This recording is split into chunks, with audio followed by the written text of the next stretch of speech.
Mach49 began as one of the first corporate incubators targeting the Global 1000 based here in the Silicon Valley.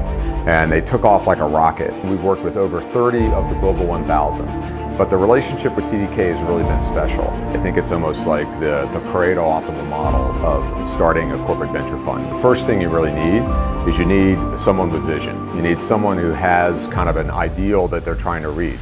When we started TDK Ventures, we looked at the size of the fund and which stage of the companies we would invest in. So we decided to be looking at a fund of $50 million, but we are really looking at helping startups, especially around fundamental material science, to be more successful. And it's not just about funding, but it's also about helping them to be more successful more quickly. The mistakes that most corporate VCs that I've seen doing is that they try to learn the job without any guidance. Mach49 has really been helping us to understand what are the details that actually really matter versus the ones that don't matter. And as a consequence, end up with a design of a corporate VC that can actually be trusted and relied on by the full VC ecosystem. Once you've established that you've got somebody inside the organization, inside the mothership, who has the vision and the ability to be able to kind of carry forward on that vision, the next step is really figuring out how do you get help.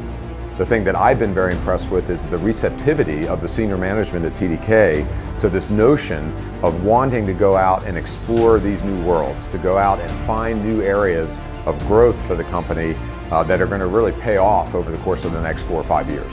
One of the critical elements after all the iteration steps about designing it well was to present it to Ishiguro-san, our CEO at TDK. And after 7 minutes of spending time to explain the why we wanted to do TDK Ventures, he basically looked at all his team and said, "This is exactly what I want," which was the perfect starting point for then executing the what it is, how we're going to do it, who is going to be involved, what kind of mega trends we want to invest in. Everything else started from that one moment. It's very difficult to find the combination of a large company with terrific resources and people, but also the ability to be aggressive and move quickly. That's a great match with Mach49. So when we met with Nicola, then we had an opportunity to really kind of put all those things together. And then really we were kind of like the supercharger, just on the back of those efforts to help make them go faster and to help them make them more effective than they might have been otherwise. I also want to walk through what it means to have the support of someone like Paul at Mach49, which we coined the general partner in residence. And it's all the way from designing the corporate VC in a way that makes sense and that's going to follow the best practices that are expected from the VC world and from the startups. But it's also about the recruitment, making sure we understand how to recruit the right type of investment directors. How do we make sure that when we have what we call the startup liaison is going to really bring the value of the mothership to the startups, but also brings all the strategic learnings back. It's also about attending every partners meeting we have once a week and telling us how we need to think about a financial VC decision. Really the number one characteristic of success in building a venture firm is around execution. And I think this is where Nicola and his team have really shined.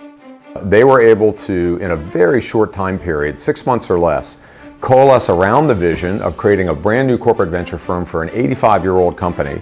They were able to get the senior executive team, many of whom are located in Japan, to get behind this vision. And then they were able to put themselves in a position where they could get out and get launched and get their first investments underway, all literally within 9 months. Beyond Paul helping us in the design of the corporate VC, once we were launched and in execution mode, he's been helping us to really frame our way of thinking during the partners meeting, which we were having every week. And we actually coined a new type of job title, which I think we are the first to have used, which is general partner in residence. And that means that he's really helping us to understand how investment decisions should be considered and thought through as a financial VC first. Once we have that filter done and we really have looked at the investment with that frame, we can look at the strategic value.